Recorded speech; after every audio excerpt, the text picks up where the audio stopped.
From cleaner to critical thinker. One man's journey to unlock his potential. Introduction. Unveiling the power within. Welcome, dear reader, to a journey of transformation. This is not just a story.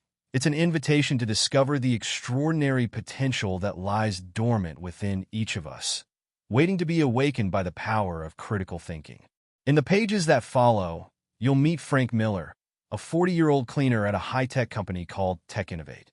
Frank is, in many ways, an everyman, hardworking, dedicated to his family, and largely overlooked by the world around him. But Frank's journey will show us that even the most invisible among us can become agents of change when we learn to harness the power of our minds. Critical thinking is often viewed as a lofty, academic skill reserved for philosophers and scientists. But at its core, critical thinking is simply the art of analyzing information, questioning assumptions, and making reasoned judgments. It's a skill that can transform not just how we think, but how we live and work. As you follow Frank's story, you'll learn alongside him. You'll discover how to 1. Listen actively and gather information from unlikely sources. 2. Question assumptions and challenge the status quo. 3. Analyze complex problems from multiple perspectives. 4.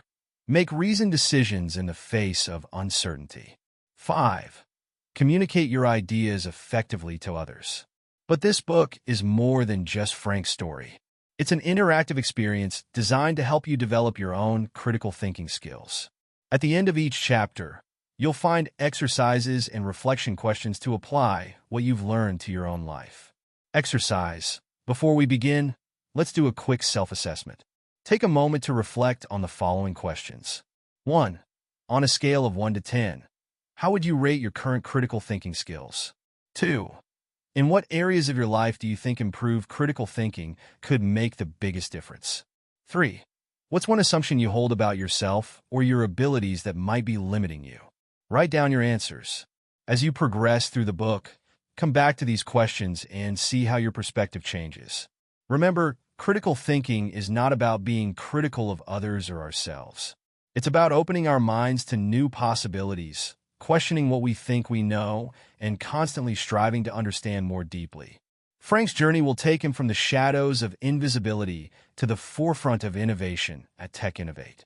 But more importantly, it will take him on an inner journey of self-discovery and growth. As you read, ask yourself, what unseen potential lies within me? What could I achieve if I learned to think more critically? This book is not just about Frank's transformation. It's about yours. So, are you ready to become an invisible thinker? To see the world in new ways and unlock potential you never knew you had? Then turn the page, and let's begin our journey together. Remember, the most powerful tool you possess is not in your hands, but in your mind. Let's learn how to use it. Reflection question. Before we dive into Chapter 1, take a moment to consider, what does critical thinking mean to you right now? Write down your definition. We'll revisit this at the end of the book to see how your understanding has evolved. Now, let's meet Frank and begin our adventure into the world of critical thinking. The invisible are about to become invincible. Chapter 1. The Art of Listening. Frank Miller's day began like any other. The harsh buzz of his alarm clock at 4:30 a.m., a quick shower, a hastily eaten piece of toast, and a quiet exit from his small apartment, careful not to wake his wife Sarah or their teenage daughter Lisa. By 5:45 a.m., he was pushing his cleaning cart through the gleaming lobby of Tech Innovate, ready to begin another day of invisibility. Or so he thought, as Frank made his way to the 14th floor, home to the company's top executives. He couldn't shake the nagging feeling that had been growing over the past few weeks. It had started with Lisa's homework, a critical thinking assignment that had left Frank feeling inadequate and out of depth. But it had grown into something more, a gnawing curiosity about the complex world that buzzed around him every day at Tech Innovate. Frank had always prided himself on being observant. He knew which executives took their coffee black and which preferred lattes. He could predict with uncanny accuracy which conference rooms would need the most attention after a day of intense meetings. But today, as he approached the main conference room, he decided to do more than just observe. Today, he would really listen. As if on cue, raised voices drifted from the partially open door. "We can't push back the launch date again, Sarah. The board is breathing down our necks." "And what do you suggest we do, Tom? Release a half-baked product? The algorithm isn't stable yet." Frank slowed his pace, absorbing not just the words, but the tones, the underlying tensions. He recognized the voices: Tom, the head of product development, and Sarah, the lead software engineer. "It's not that simple," Sarah's voice was strained. "We're dealing with complex systems here. Push too hard in one direction, and we could create unforeseen consequences in another." "Consequences, risks, complexities. I'm tired of excuses, Sarah. I need solutions." The door burst open, and Tom stormed out, nearly colliding with Frank and his cart. For a moment, their eyes met, and Frank saw something he'd never noticed before: fear. Not anger, not frustration, but genuine fear lurking behind Tom's bravado. As Tom disappeared down the hallway, Frank made a decision that would change the course of his life. He knocked gently on the conference room door. "Come in," Sarah's tired voice called out. Frank entered hesitantly, pushing his cart in front of him. Sarah sat at the conference table, her head in her hands, a laptop open in front of her displaying a dizzying array of charts and code. "I'm sorry to interrupt, ma'am," Frank said softly. "I just wanted to check if it was okay to clean in here now." Sarah looked up, seeming to really see Frank for the first time. Her eyes were red-rimmed, her usually immaculate hair disheveled. "Oh, of course, go ahead. I'm sorry for the mess." As Frank began to clean, he found himself speaking, surprising even himself. "I couldn't help overhearing, ma'am. It sounds like you're dealing with a real challenge." Sarah let out a bitter laugh. "You could say that. We're trying to optimize an AI algorithm for predicting market trends, but every time we solve one problem, 3 more pop up. And now we're running out of time." Frank nodded, even though he only understood about half of what she'd said. But as he thought about it, something clicked. It reminds me of when I first started here, trying to figure out the most efficient cleaning route through the building. Every time I thought I had it figured out, something would change, a new department would move in, or the cafeteria would extend its hours." Sarah looked at him curiously. "How did you solve it?" Frank shrugged. "I started listening more. To the security guards about which areas were busiest when. To the receptionists about meeting schedules. To the facilities manager about upcoming changes. Turned out, the solution wasn't just about efficient routes, but about understanding the building's rhythms." Sarah's eyes widened slightly. "That's actually quite insightful. You're saying we need to look beyond just the algorithm to understand the larger system it's operating in." Frank felt a flush of embarrassment. "Oh, I don't know about all that, ma'am. I'm just a cleaner. But in my experience, listening to people who see things from different angles can often help you spot things you might have missed." Sarah was quiet for a moment.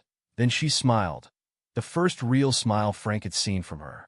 "Thank you, Frank, ma'am. Frank Miller." "Thank you, Frank. You've given me something to think about." As Frank left the conference room, he felt a strange mix of emotions. Pride at having contributed something, however small, embarrassment at having spoken up at all, and a growing curiosity about the complex problems these people grappled with every day. That night, after helping Lisa with her homework, this time with a bit more confidence, Frank found himself unable to sleep. His mind kept returning to the conversation with Sarah, to the problem she was trying to solve. He realized that in his small way, he had engaged in critical thinking. By truly listening, by connecting his experiences to Sarah's problem, he had offered a new perspective. And in doing so, he had made himself visible. Frank made a decision. Starting tomorrow, he would take on a personal challenge. To listen, truly listen, to every conversation, every snippet of information he could.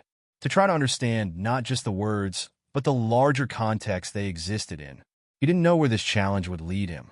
But for the first time in years, Frank felt a spark of excitement about going to work. The invisible man was about to start seeing the world in a whole new way. Critical thinking in action **. In this chapter, we see Frank employing several critical thinking skills. 1. Active listening. Frank goes beyond just hearing words to understanding context, emotions, and underlying issues. 2. Connecting ideas. Frank draws a parallel between his experience with cleaning routes and Sarah's complex algorithm problem. 3. Perspective taking. Frank considers the viewpoints of various people, security guards, receptionists, to gain a fuller understanding of a situation. 4. Problem reframing. By suggesting Sarah look at the larger system, Frank helps reframe the problem in a potentially useful way. Exercise. Develop your active listening skills. Over the next week, practice active listening in your daily life. 1. In your next conversation, focus entirely on what the other person is saying. Don't interrupt or start planning your response while they're speaking. 2. Pay attention to nonverbal cues. Tone of voice, body language, what's not being said. 3. After the person finishes speaking, summarize what you heard to ensure you understood correctly. 4. Ask open-ended questions to gain a deeper understanding. Keep a journal of your experiences. What new insights did you gain by listening more actively? Reflection questions *. 1. Have you ever had an experience where you felt invisible like Frank? How did it affect your behavior and thinking? 2. Can you think of a problem in your life or work that might benefit from being looked at from multiple perspectives? 3. What rhythms or patterns exist in your workplace or daily life that you might not have noticed before? Remember, critical thinking starts with being curious and truly listening to others and to the world around you. In our next chapter, we'll explore how Frank's new approach leads to unexpected opportunities and challenges. Chapter 2. Questioning Assumptions. The next few weeks passed in a blur of activity for Frank. True to his word, he had thrown himself into his new personal challenge with gusto. Every day, he arrived at Tech Innovate with his senses on high alert, ready to absorb every scrap of information he could. At first, it was overwhelming. The sheer volume of conversations, technical jargon, and complex problems swirling around him made Frank's head spin. But slowly, patterns began to emerge. He started to recognize recurring issues, to understand the relationships between different departments, to see the ebb and flow of the company's rhythms. It was a Tuesday morning when Frank's new skills were put to the test. He was cleaning the break room on the 10th floor when he overheard a heated discussion between two junior engineers. "I'm telling you, Jake, the new security protocol is going to slow down the entire system," said a young woman with bright blue hair. "It's overkill." "But Zoe, you know how important data protection is to the clients," Jake replied, running a hand through his disheveled brown hair. "We can't risk another breach like last year." Frank's ears perked up.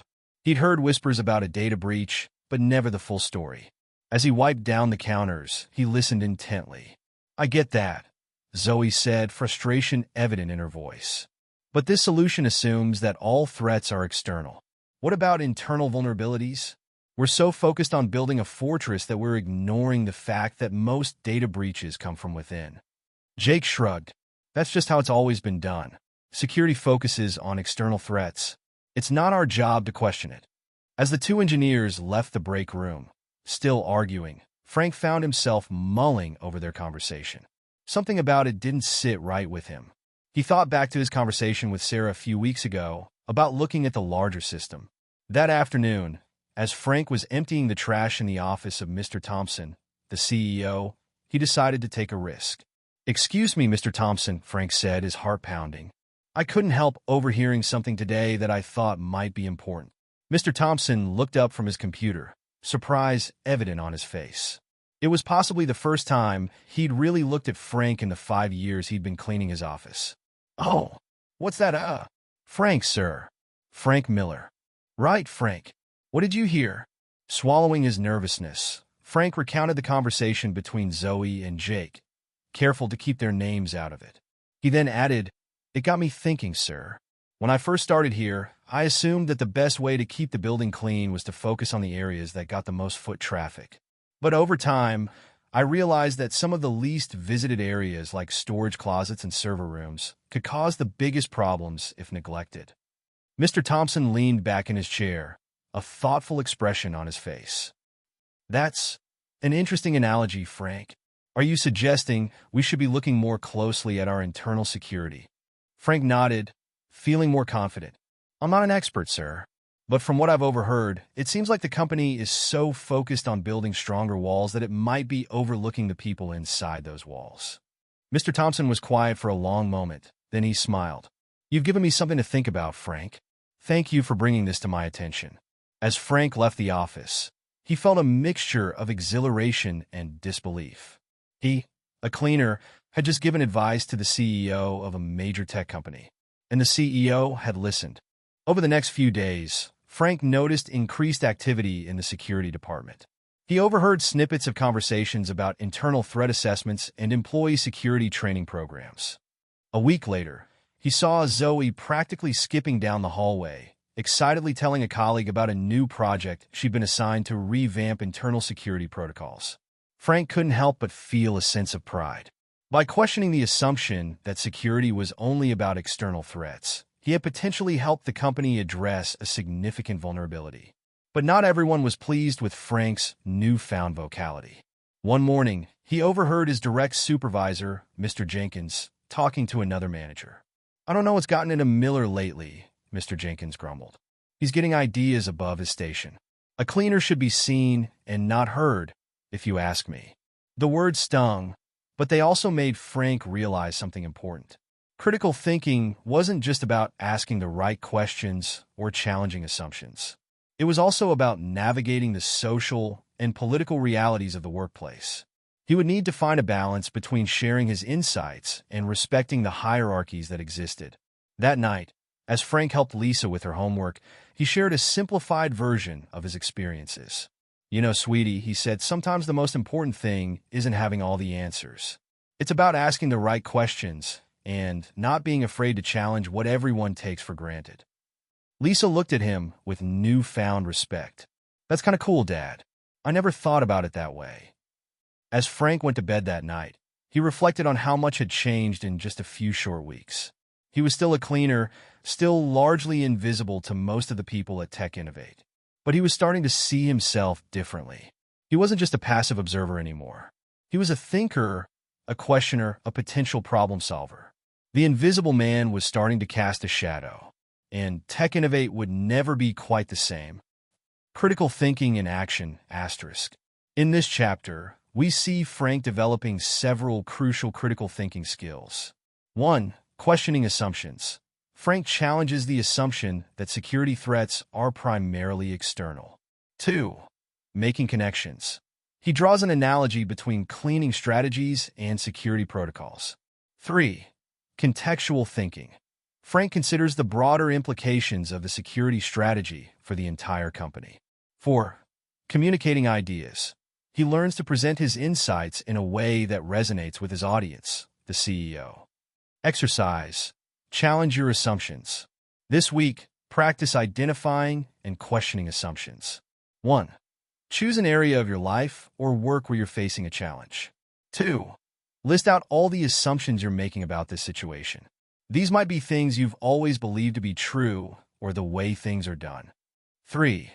For each assumption, ask yourself, is this really true? What evidence do I have for this? What if the opposite were true? 4. Think of at least one alternative perspective or approach that challenges your primary assumption. Keep a journal of this process. What new insights or possibilities emerged when you challenged your assumptions? Reflection questions, asterisk. 1. Can you think of a time when questioning an assumption led to a positive change in your life or work? 2. How do hierarchies or social structures in your environment impact the way ideas are shared and received? 3. What are some potential risks or challenges of questioning established norms or assumptions? How might you navigate these? Remember, critical thinking often involves challenging the status quo, but it's important to do so thoughtfully and respectfully. In our next chapter, we'll explore how Frank learns to navigate the complexities of workplace dynamics while continuing to develop his critical thinking skills. Chapter 3. The Perspective Puzzle. The gentle hum of the floor polisher filled the empty corridors of Tech Innovate as Frank worked late into the evening. The past month had been a whirlwind of new experiences and insights, and Frank found himself looking forward to these quiet hours when he could reflect on all he had learned. His reverie was interrupted by the sound of raised voices coming from the project management office. Frank recognized the voices immediately. Jessica, the young and ambitious project manager, and Robert, the veteran software architect. "This is ridiculous, Robert. We can't just scrap 6 months of work because you've had a change of heart." Jessica's voice was sharp with frustration. "We're not scrapping it, Jessica. We're pivoting." "There's a difference," Robert replied, his tone weary but firm. Frank's curiosity got the better of him. He turned off the polisher and moved closer to the open door, ostensibly to clean the nearby water cooler. "A difference that will cost us time and money we don't have," Jessica retorted. "The client expects a web-based solution. That's what we promised. That's what we've been building. And if we deliver that, we'll be giving them an obsolete product before it even launches," Robert said. "The market's shifting. Mobile is the future. If we don't adapt now, we'll be playing catch-up for years." "That's not your call to make, Robert. We have a contract. We have deadlines. We can't just—" Their voices faded as they moved deeper into the office, leaving Frank to ponder what he'd heard. This wasn't just a disagreement. It was a clash of perspectives that could have significant implications for the company. As he finished his shift and headed home, Frank couldn't shake the conversation from his mind. He thought about Robert's long experience in the industry, his ability to see long-term trends. But he also considered Jessica's position, her responsibility to deliver what was promised, on time and on budget. The next day, armed with his newfound resolve to understand multiple perspectives, Frank decided to dig deeper. As he cleaned the break room, he struck up a conversation with Dave, a junior developer on Jessica's team. "Sounds like things are getting tense around here," Frank said casually as he wiped down the coffee machine. Dave sighed. "You have no idea. Jessica's got us working overtime to meet these deadlines, and now there's talk about changing the whole direction of the project. It's a mess. What do you think about it?" Frank asked. Dave shrugged. "Honestly, Robert's right about mobile being the future. But Jessica's not wrong either. We can't just change course midstream without consequences. Plus, not all our clients are ready for a mobile-first approach. Some of them still need web solutions." Frank nodded, absorbing this new perspective. Over the next few days, he made a point of listening to conversations from all levels of the company. He heard executives worried about the financial implications of a delayed project. He overheard sales team members discussing clients' varying needs. He even caught snippets of the legal team debating the contract implications. Each conversation added a new piece to the puzzle, a new perspective to consider. Frank found himself drawing parallels to his own work. Just as a truly clean building required attention to every floor, every room, every surface, a truly sound business decision required consideration of every stakeholder, every implication, every possibility. A week later, Frank was surprised to see Mr. Thompson, the CEO, storm out of a meeting room looking frustrated.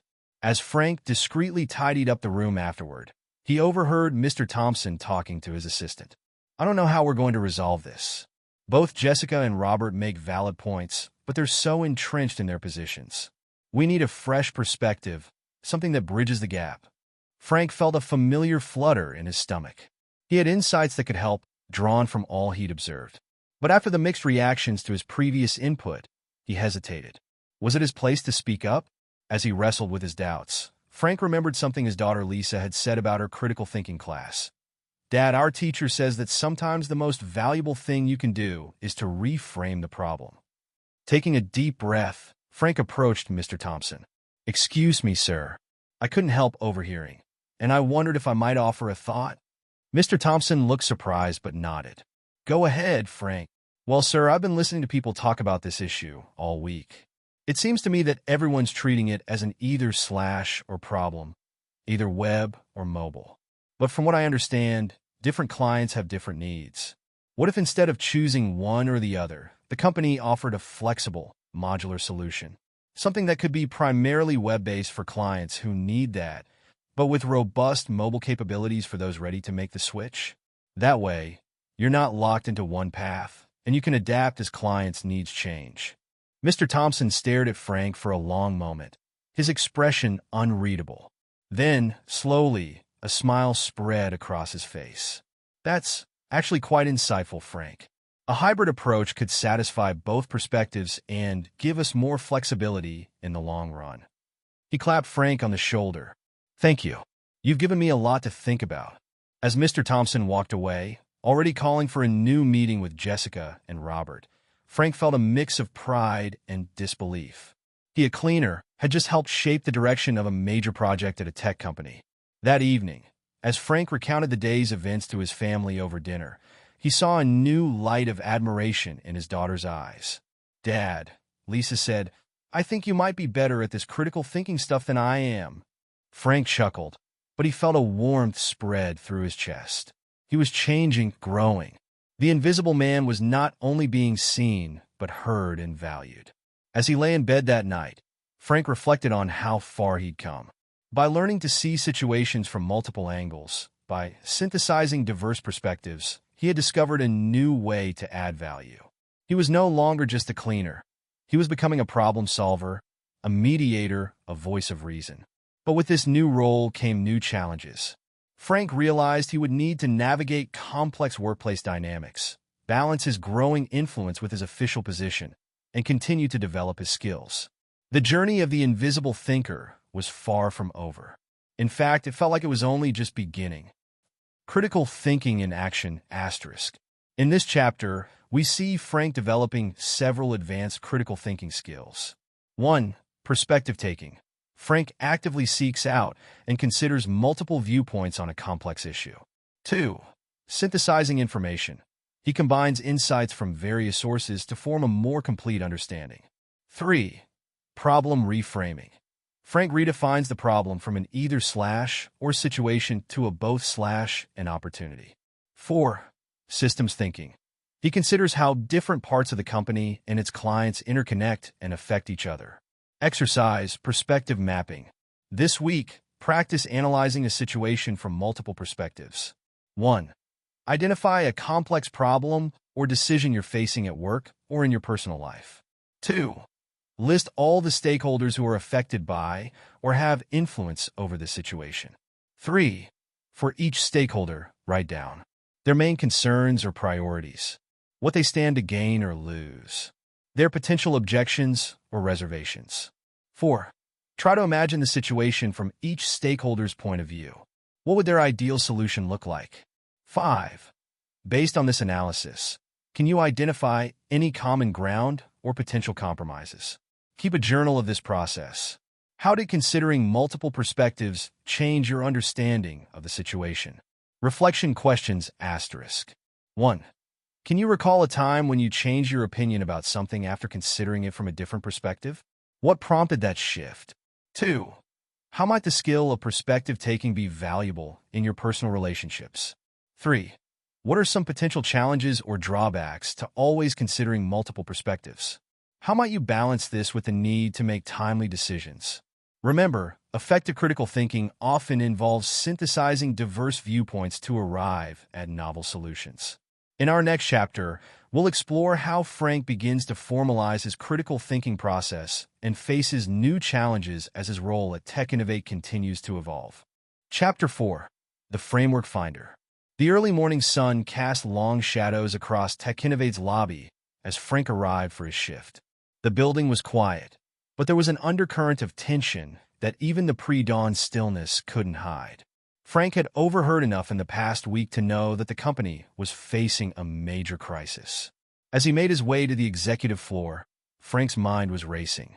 His growing reputation as a problem solver had not gone unnoticed. Just yesterday, Mr. Thompson had pulled him aside.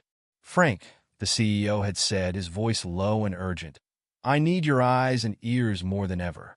Something big is coming, and I have a feeling we're missing crucial pieces of the puzzle." The weight of that responsibility sat heavily on Frank's shoulders as he began his rounds. He was no longer just a cleaner. He had become the company's unofficial observer, its secret problem solver. But as he listened to snippets of worried conversations and observed the stress etched on faces throughout the building, Frank realized he needed more than just his intuition and observational skills. He needed a system, a framework to organize the complex information he was gathering. It was in this state of mind that Frank encountered Dr. Evelyn Chin again. The consultant was poring over documents in a conference room, her brow furrowed in concentration. "Good morning, Dr. Chun," Frank said as he entered to clean. "You're here early." Dr. Chun looked up, a tired smile crossing her face. "Frank, just the man I wanted to see. How are you?" Frank was taken aback. Dr. Chun wanted to see him? "I'm fine, thank you. Is everything all right?" "The whole building seems on edge." Dr. Chun sighed. "We're facing a complex situation, Frank. Tech Innovate's main product line is becoming obsolete faster than anticipated. We need to pivot quickly, but there are so many factors to consider: technological feasibility, market demand, financial constraints, not to mention the human impact on our workforce." Frank nodded, thinking of all the conversations he'd overheard related to this issue. "It's a lot to process," he said. "Sometimes I feel like I'm drowning in information, but I can't quite see the big picture." Dr. Chin's eyes lit up. "That's exactly the problem we're all facing. We need a way to organize our thinking." She pulled out a notebook and began to sketch. "Frank, have you ever heard of the SWOT analysis framework?" For the next hour, as the sun rose and the office began to fill, Dr. Chin introduced Frank to various analytical frameworks: SWOT analysis, the 5 whys, 6 thinking hats, and more. Frank's head was spinning, but he felt a growing excitement. These were tools he could use to structure his observations and insights. "The key," Dr. Chin explained, "is to choose the right framework for the problem at hand. It's like choosing the right tool from a toolbox." As Frank went about his day, he began to apply these frameworks to the information he was gathering. He used SWOT analysis to categorize the various factors affecting Tech Innovate's product line. He applied the 5 whys to dig deeper into the root causes of the rapid obsolescence. By the end of the week, Frank had compiled a comprehensive analysis of the situation, drawing insights from every level of the company. But he was unsure how to proceed. His position as a cleaner made it difficult to share his findings formally. Fate, however, had other plans. On Friday afternoon, as Frank was cleaning the main conference room after a tense executive meeting, he overheard Mr. Thompson venting to his assistant. "We're missing something, Janet. All these reports, all these experts, and we still can't see the forest for the trees. We need a fresh perspective, someone who can see the big picture." Frank's heart raced. This was his moment. Gathering his courage, he approached Mr. Thompson. "Sir, I hope I'm not overstepping, but I've been analyzing the situation using some frameworks Dr. Chin taught me. I've compiled my findings if you'd like to see them." Mr. Thompson's eyebrows shot up in surprise, but he nodded. "Show me." With shaking hands, Frank presented his analysis. He walked Mr. Thompson through his SWOT analysis, showing how Tech Innovate's strengths in innovation could be leveraged to address the weakness of an aging product line. He used the 5 whys to illustrate the root causes of their current crisis, tracing it back to a lack of long-term trend analysis in their R&D process. As he spoke, Frank saw Mr. Thompson's expression change from skepticism to interest to outright amazement. When Frank finished, there was a long moment of silence. "Frank," Mr. Thompson said finally, "this is remarkable. You've managed to synthesize information from across the entire company and present it in a clear, actionable way. This could be the breakthrough we've been looking for." The next few days were a whirlwind. Frank found himself pulled into high-level meetings, explaining his analysis to executives and department heads. His insights formed the basis of Tech Innovate's new strategic plan. But with this new influence came new challenges. Some employees, particularly in middle management, were resentful of Frank's sudden rise in status. He overheard mutterings about him being a glorified janitor and accusations of him overstepping his role. Frank's direct supervisor, Mr. Jenkins, called him into his office one afternoon. "Frank, I don't know what game you're playing," he said, his voice cold, "but you need to remember your place. You're here to clean, not to play consultant." That night, as Frank recounted the day's events to his family, he felt a mix of pride and uncertainty. He was making a real difference, using his mind in ways he never thought possible. But he was also disrupting the established order of things, and not everyone was happy about it.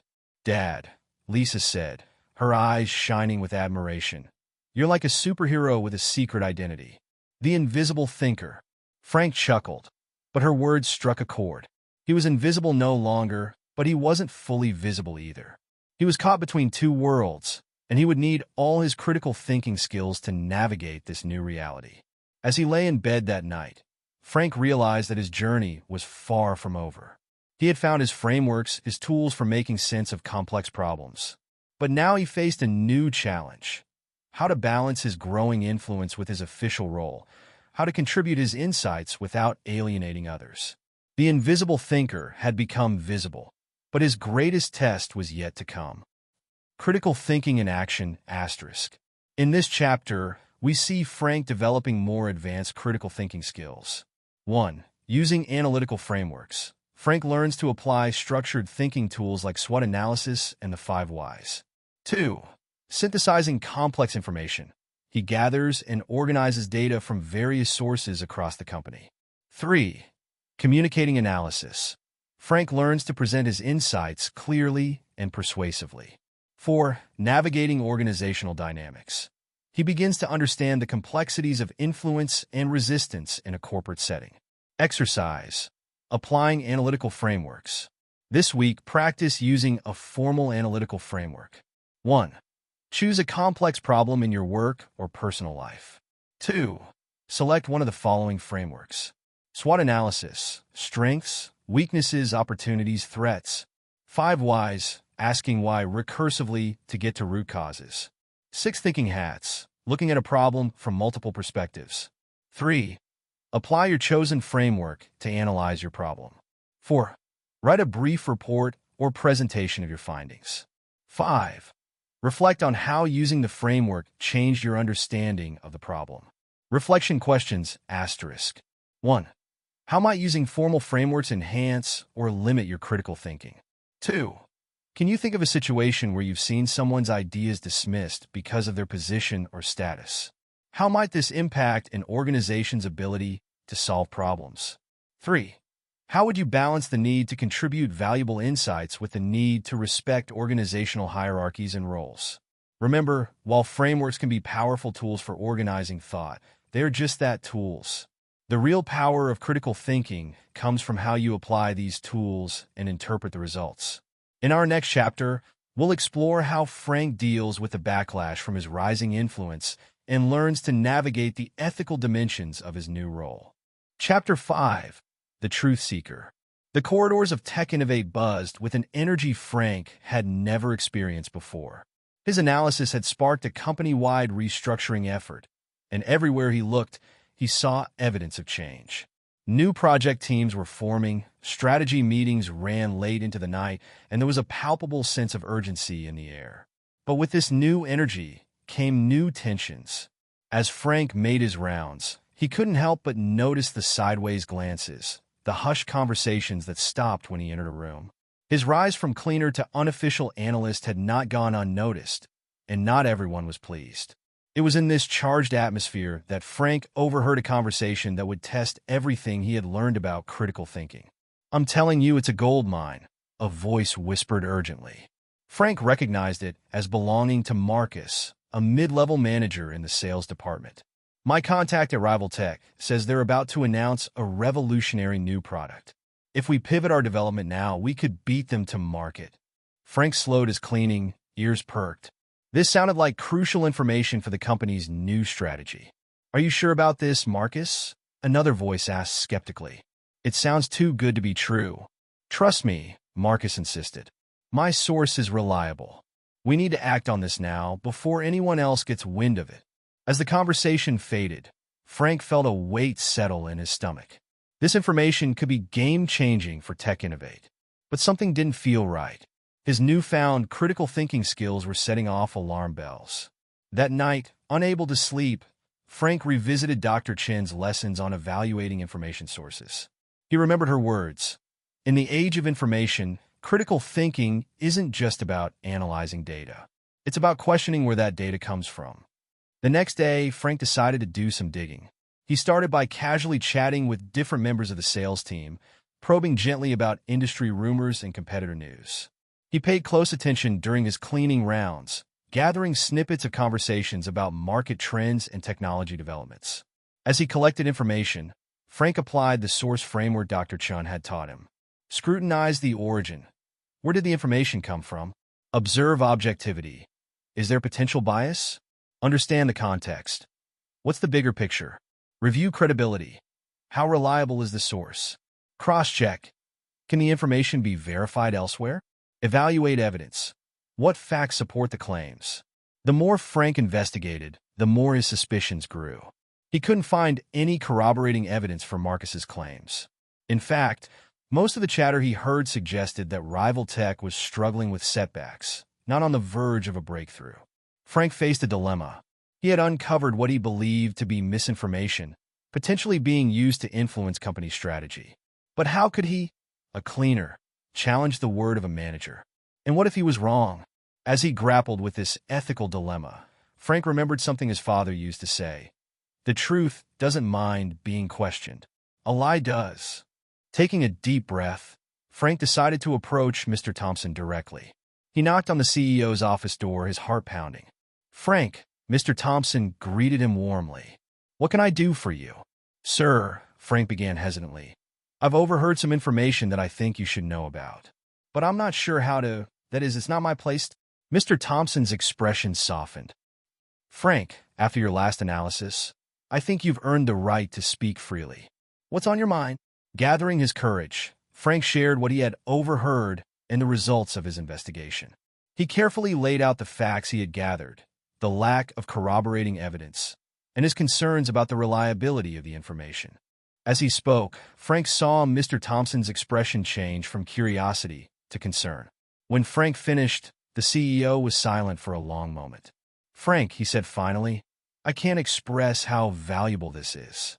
We were on the verge of making some major decisions based on that information. Your critical analysis may have just saved us from a costly mistake." Relief washed over Frank, but it was short-lived. Mr. Thompson's next words sent a chill down his spine.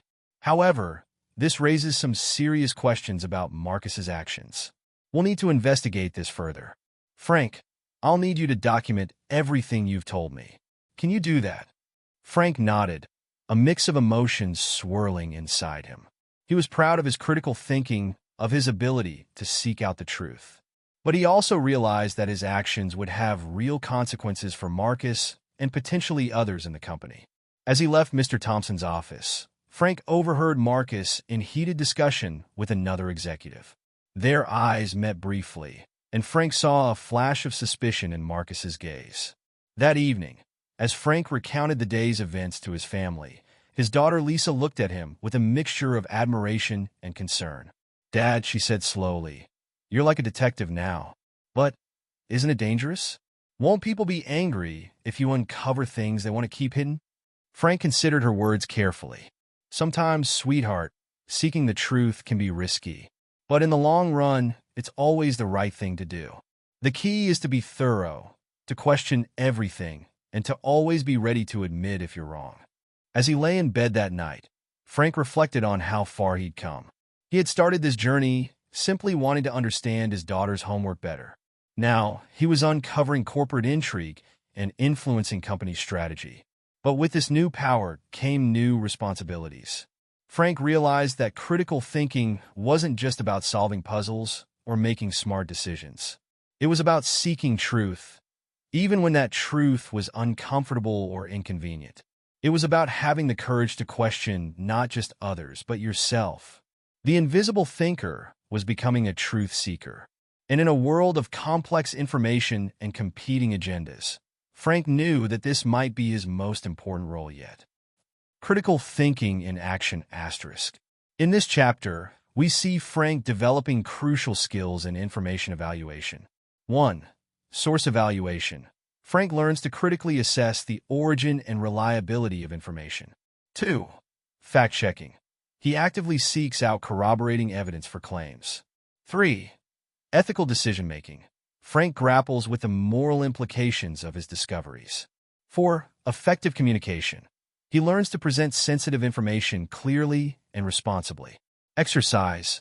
Information evaluation. This week, practice evaluating information sources. 1. Choose a current news story or claim you've heard recently. 2.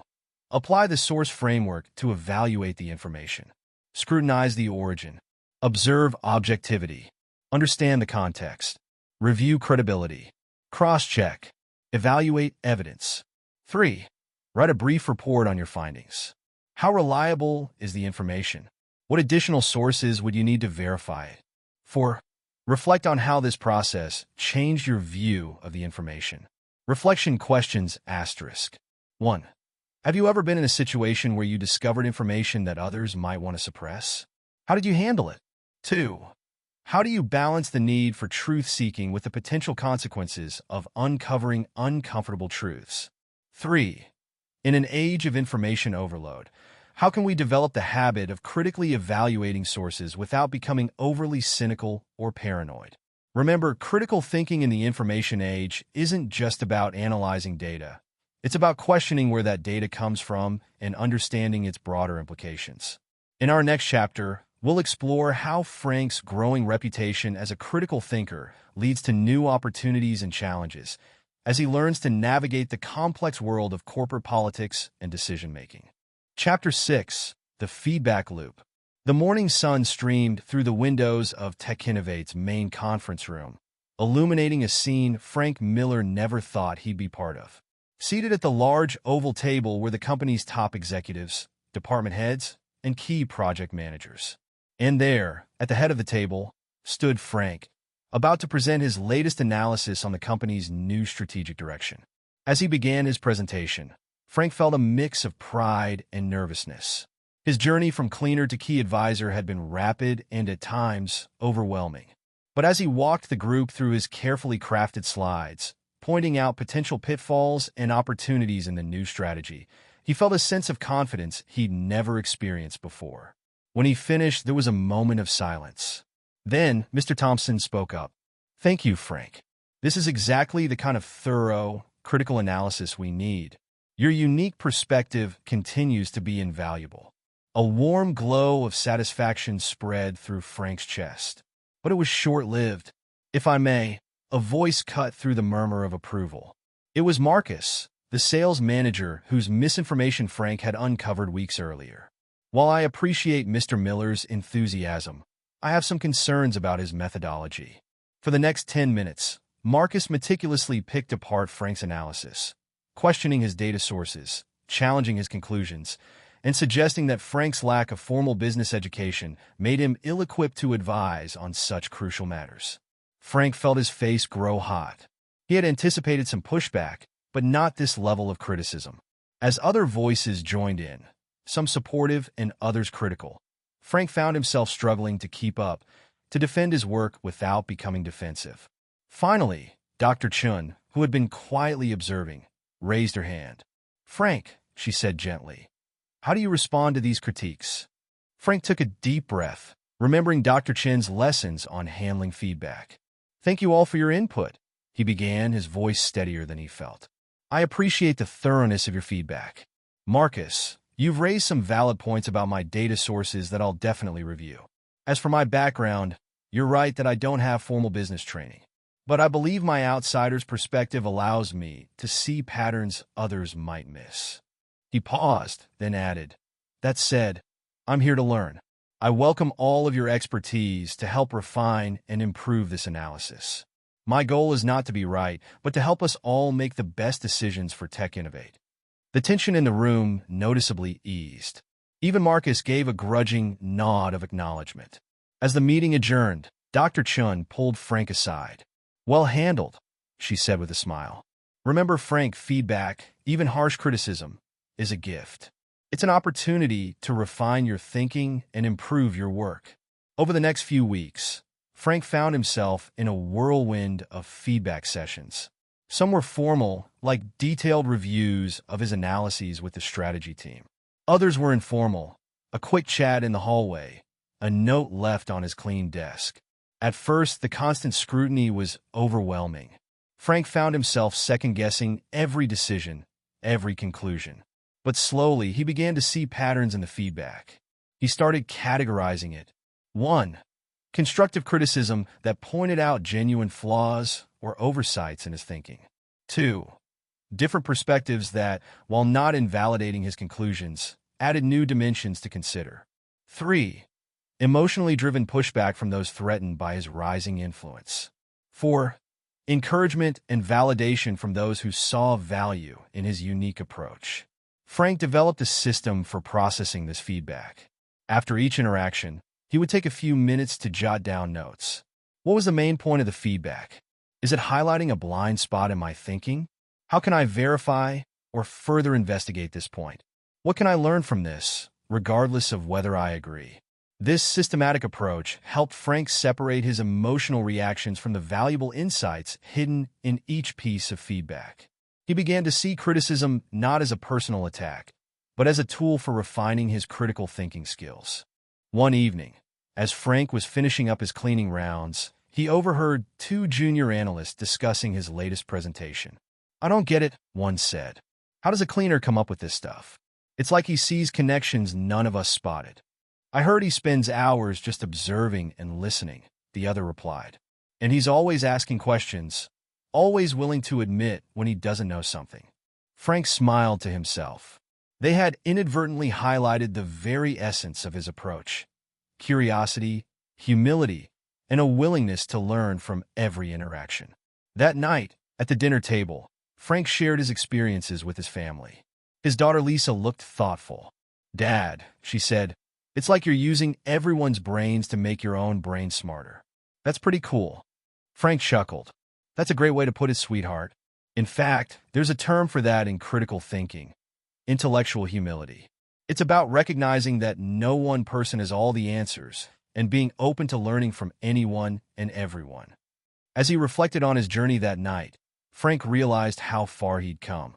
He had learned to seek out feedback, to process it critically, and to use it to continuously improve his thinking. The invisible thinker was becoming not just visible, but influential. But with this new influence came new challenges. Frank was no longer just analyzing problems. He was shaping decisions that affected the entire company. As he drifted off to sleep, he wondered, how would he handle the weight of this responsibility? And how would his growing influence continue to change his relationships within Tech Innovate? The answers, he knew, would require all the critical thinking skills he had developed, and likely some he had yet to learn. Critical thinking in action asterisk. In this chapter, we see Frank developing crucial skills in handling feedback and refining his critical thinking. 1. Emotional regulation. Frank learns to separate his emotional reactions from the content of the feedback. 2. Categorization of feedback. He develops a system for sorting and prioritizing different types of input. 3. Intellectual humility.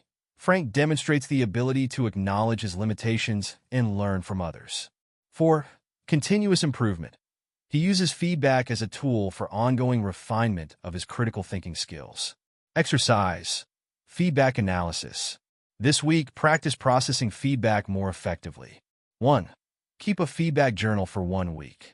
Every time you receive feedback, positive or negative, personal or professional, write it down. 2. For each piece of feedback, answer the following questions. What is the main point of this feedback? What evidence supports or contradicts this feedback? How does this feedback make me feel emotionally? What can I learn from this feedback, even if I disagree with it? What specific action can I take based on this feedback? 3. At the end of the week, review your journal. What patterns do you notice? How has your reaction to feedback changed over the week? Reflection questions asterisk. 1. Think of a time when you receive harsh criticism. How did you handle it? How might you handle it differently now? 2. How does emotional reaction to feedback impact our ability to think critically about it? 3. In what ways can seeking out and embracing feedback enhance our critical thinking skills? Remember, feedback is not a judgment of your worth, but a tool for growth. The most effective critical thinkers are those who can process feedback objectively and use it to continuously refine their thinking. In our next chapter, we'll explore how Frank applies his enhanced critical thinking skills to navigate a complex ethical dilemma, testing the limits of his newfound influence and decision-making abilities. Chapter 7. The Ethical Maze. The air in Tech Innovate's corridors crackled with an electric tension that Frank Miller had never experienced before. As he pushed his cleaning cart through the R&D department, he could sense the excitement emanating from behind closed doors and hushed conversations. Project Nexus, Tech Innovate's most ambitious undertaking yet, was nearing completion. Frank had heard whispers about its potential to revolutionize personal data management, promising users unprecedented control over their digital footprint.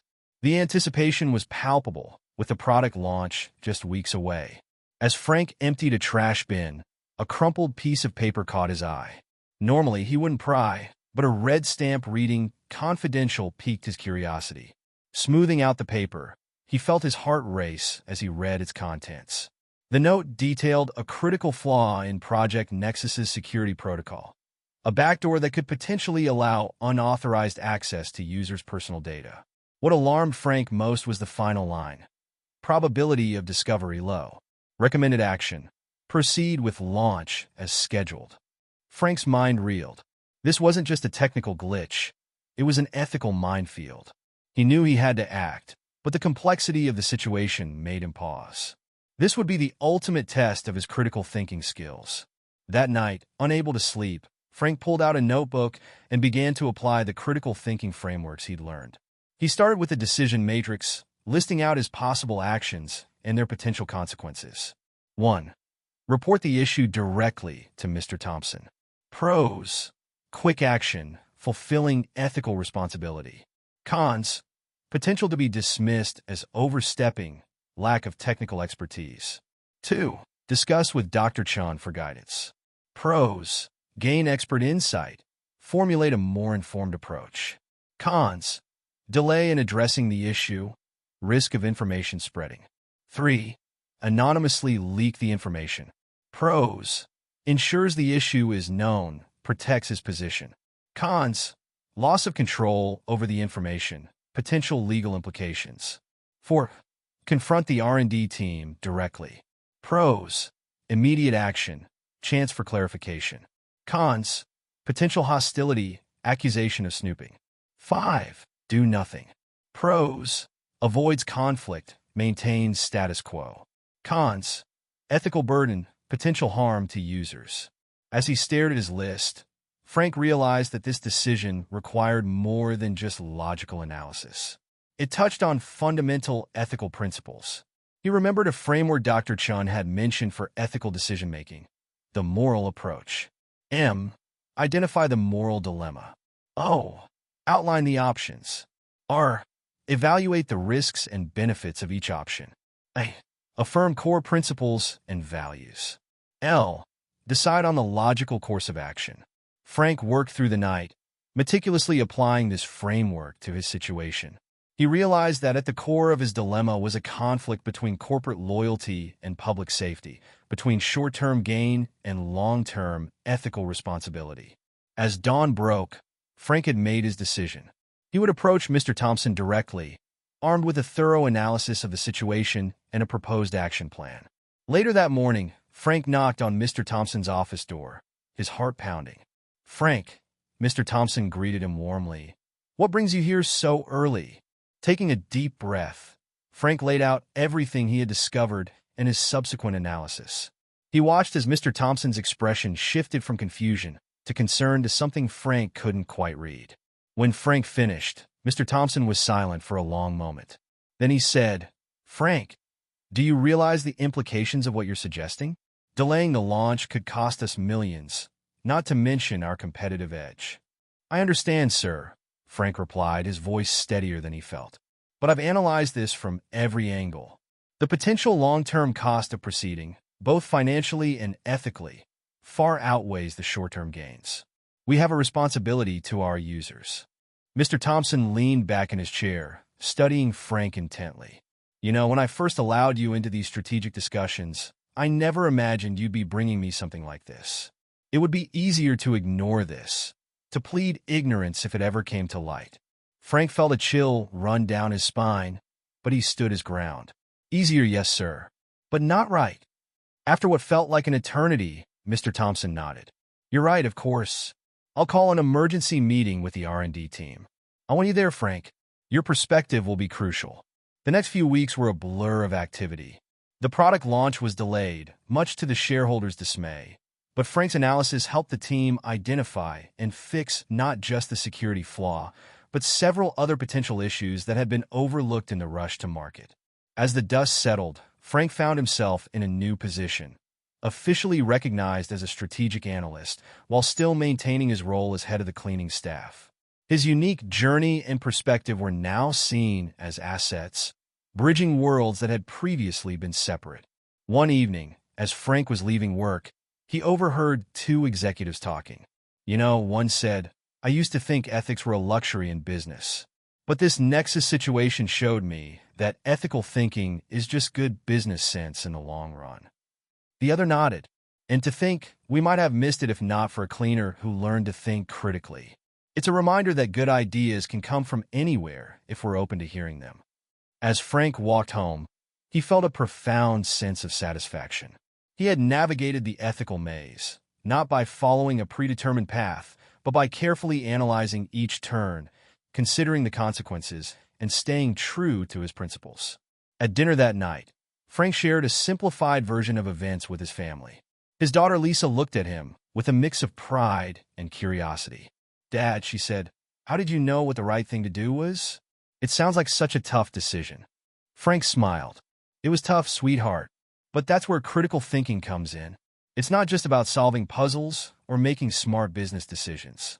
It's about analyzing complex situations, considering different perspectives, and finding a path that aligns with our values. Sometimes, the right decision isn't the easiest one, but it's the one we can stand behind with confidence."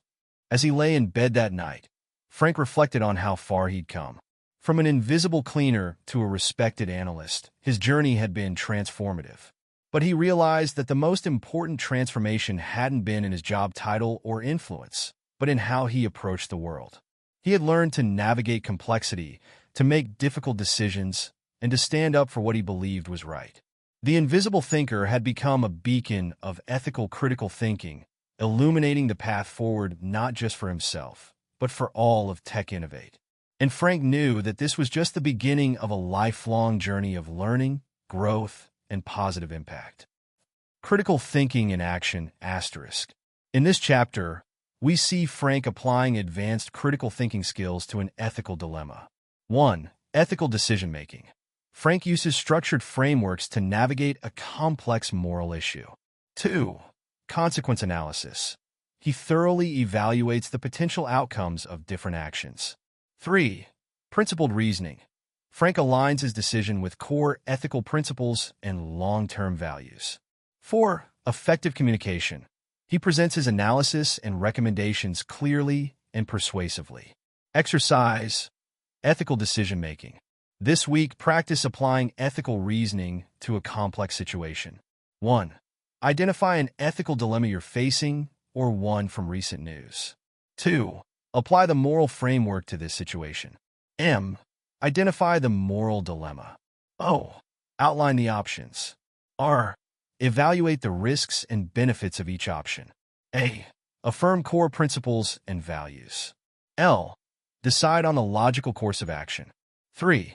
Write a brief report outlining your analysis and decision. 4. Reflect on how this structured approach affected your thinking about the dilemma. Reflection questions asterisk. 1. Think of a time when you faced an ethical dilemma. How did you handle it? How might you approach it differently now? 2. How can critical thinking skills help us navigate complex ethical issues in our personal and professional lives? 3. What role do personal values play in critical thinking, especially when it comes to ethical decision-making? Remember, critical thinking isn't just about making smart decisions. It's about making right decisions. In complex situations, ethical reasoning is often the highest form of critical thinking. In our final chapter, we'll explore how Frank's journey has transformed not just his own life, but the culture of Tech Innovate, and how the skills of the invisible thinker can be applied to create positive change in any environment. Chapter 8. The Ripple Effect. 1 year had passed since the Project Nexus crisis, and Tech Innovate was a change company. As Frank Miller walked through the gleaming corridors, he marveled at the transformation. Gone was the rigid hierarchy that had once defined the corporate culture. In its place was a new atmosphere of openness, curiosity, and collaborative problem-solving. Frank's journey from cleaner to strategic analyst had sparked a revolution in how Tech Innovate approached innovation and decision-making. His unusual path had shown that valuable insights could come from anywhere, and the company had embraced this philosophy wholeheartedly. As he entered the main conference room for the monthly all-hands meeting, Frank couldn't help but smile at the scene before him. The room was set up in a circle, with employees from all levels and departments seated together. Mr. Thompson stood in the center, not at the head of a table, but as part of the circle. "Good morning, everyone," Mr. Thompson began. "Before we start, I'd like to recognize the one-year anniversary of what we now call the Nexus Turning Point. Frank, would you like to say a few words?" As Frank stood up, he felt a surge of emotion. "A year ago," he began, "I was invisible to most of you. I was just the guy who cleaned your offices. But thanks to the power of critical thinking and the openness of this company to new ideas, we've all grown together."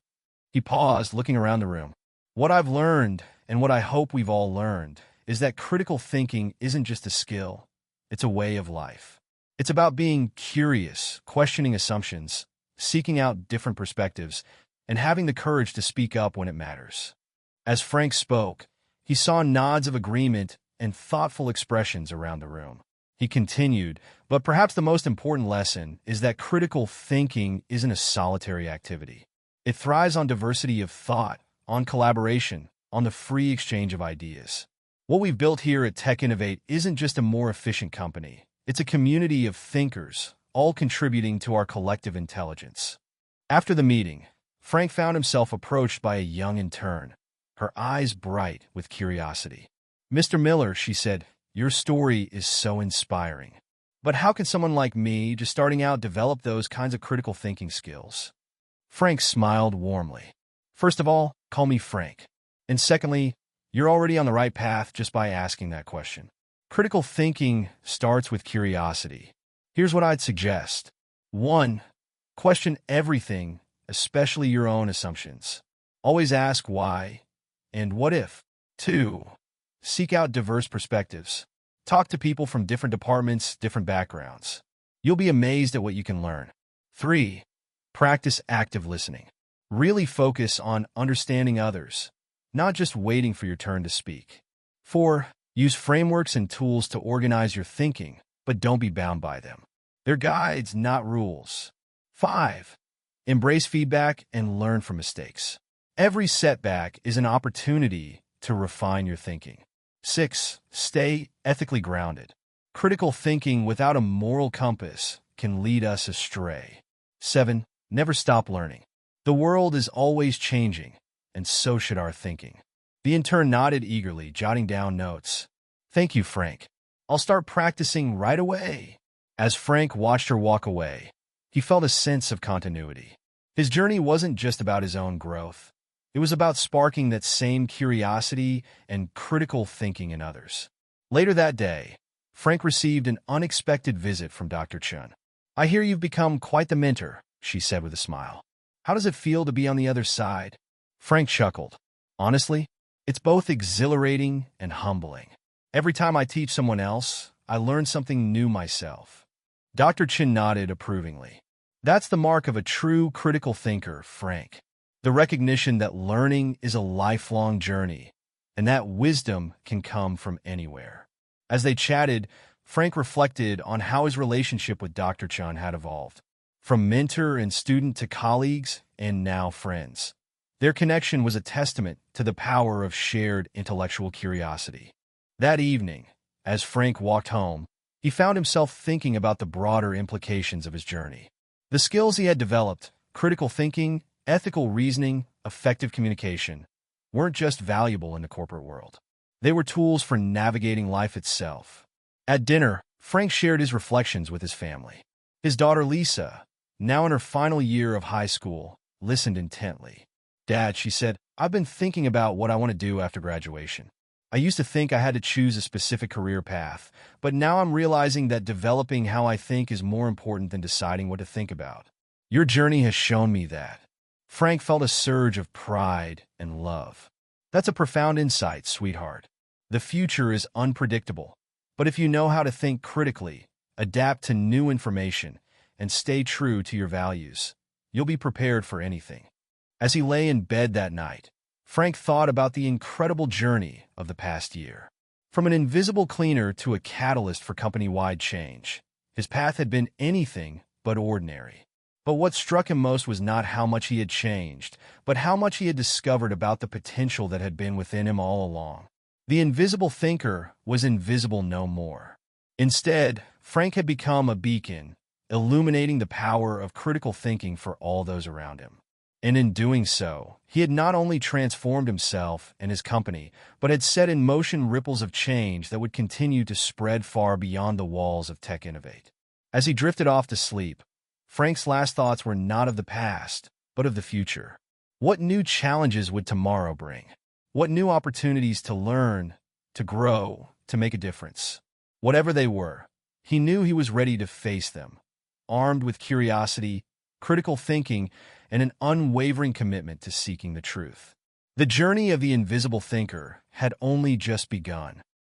Critical thinking in action, a summary.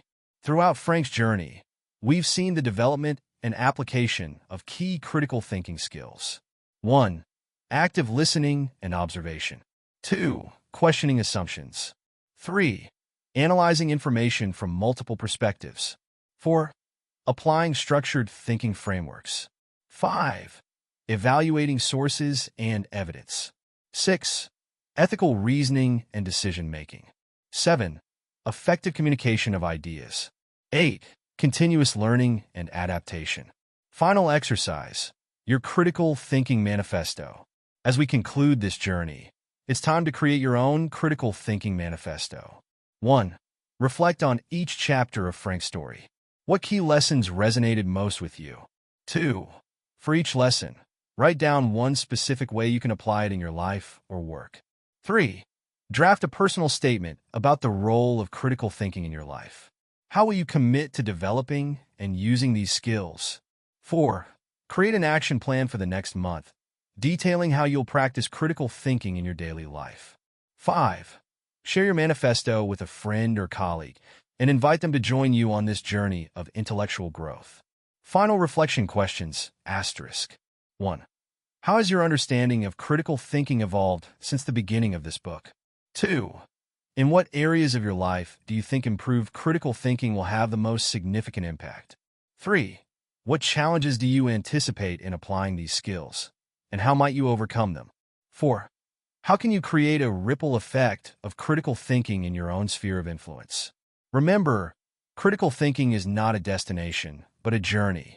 Each day presents new opportunities to question, learn, and grow. By committing to this path, you open yourself up to a world of possibilities and the chance to make a real difference in your own life and in the lives of those around you. Thank you for joining Frank on his journey. Now it's time to continue your own. The world needs more critical thinkers. Will you answer the call? Epilogue: The ongoing journey. 5 years have passed since we first met Frank Miller, the cleaner who became an unlikely catalyst for change at Tech Innovate. As we revisit Frank and the world he has influenced, we find that the ripples of his journey have spread far beyond what anyone could have imagined. Tech Innovate has become renowned not just for its innovative products, but for its revolutionary approach to problem-solving and decision-making. The company's Invisible Thinker program, inspired by Frank's journey, has become a model for organizations worldwide, fostering critical thinking at all levels of the corporate structure. Frank, now a highly sought-after speaker and consultant, divides his time between his role at Tech Innovate and traveling the world, sharing his story and the transformative power of critical thinking. But true to his roots, he still insists on personally cleaning his own office, a reminder of where his journey began. On a crisp autumn morning, we find Frank preparing to address a group of high school students, a talk he gives annually at his daughter Lisa's old school. As he stands at the podium, he takes a moment to reflect on the incredible path that led him here. When I started my journey, Frank begins, his voice filled with warmth and conviction, I was invisible, not just to others, but in many ways to myself. I had forgotten how to question, how to wonder, how to think critically about the world around me. But through a series of unexpected events, and with the guidance of some remarkable individuals, I rediscovered these abilities. And in doing so, I discovered myself. He pauses, looking out at the sea of young, eager faces. But my story isn't unique. Each of you has this same potential within you. The ability to question, to analyze, to see connections that others miss. The power to make a difference, regardless of your position or background. Critical thinking isn't just a skill for the classroom or the boardroom. It's a tool for life. As Frank continues his talk, we see the students leaning forward, engaged and inspired. Among them is a young man in the back row, his uniform slightly rumpled, who bears a striking resemblance to Frank in his younger days. This student, we learn, is part of the school's janitorial staff, a fact that brings a knowing smile to Frank's face. After the talk, this young man approaches Frank, his eyes bright with curiosity and hope. "Mr. Miller," he says, "your story, it's like you're talking about me. I've always felt like I had more to offer, but I never knew how to start. How do I begin this journey?" Frank places a hand on the young man's shoulder. "You've already begun," he says warmly. "By asking that question, by seeking to learn and grow, you've taken the first step. Remember, every expert was once a beginner. The key is to stay curious, to never stop questioning, and to believe in the power of your own thoughts." As we leave Frank and this young protege, we're reminded that the journey of critical thinking is one that never truly ends. It's a path of continuous growth, of constant questioning and learning. Frank's story is not just about one man's transformation, but about the potential for change that exists in all of us. Dear reader, as you close this book, remember that you too are at the beginning of your own journey. The skills you've learned through Frank's story, active listening, questioning assumptions, analyzing from multiple perspectives, ethical reasoning, these are not just concepts, but powerful tools waiting to be applied in your own life. Whether you're a student, a professional, or someone simply seeking to navigate an increasingly complex world, critical thinking is your compass. It's the key to unlocking your potential, to making informed decisions, and to creating positive change in your sphere of influence. So, we challenge you, be curious. Ask questions. Seek diverse perspectives. Don't be afraid to challenge assumptions, especially your own. Embrace feedback and learn from mistakes. Stay ethically grounded. And above all, never stop learning. The world needs more critical thinkers. More individuals who can cut through noise and misinformation, who can solve complex problems, who can bridge divides and foster understanding. In short, the world needs more invisible thinkers. As you step forward into your day, remember, you have the power to observe, to question, to analyze, and to act. You have the power to make a difference. Your journey as a critical thinker starts now. What will you discover? What changes will you create? What invisible truths will you bring to light? The path of the invisible thinker lies before you. Take that first step. Your journey awaits.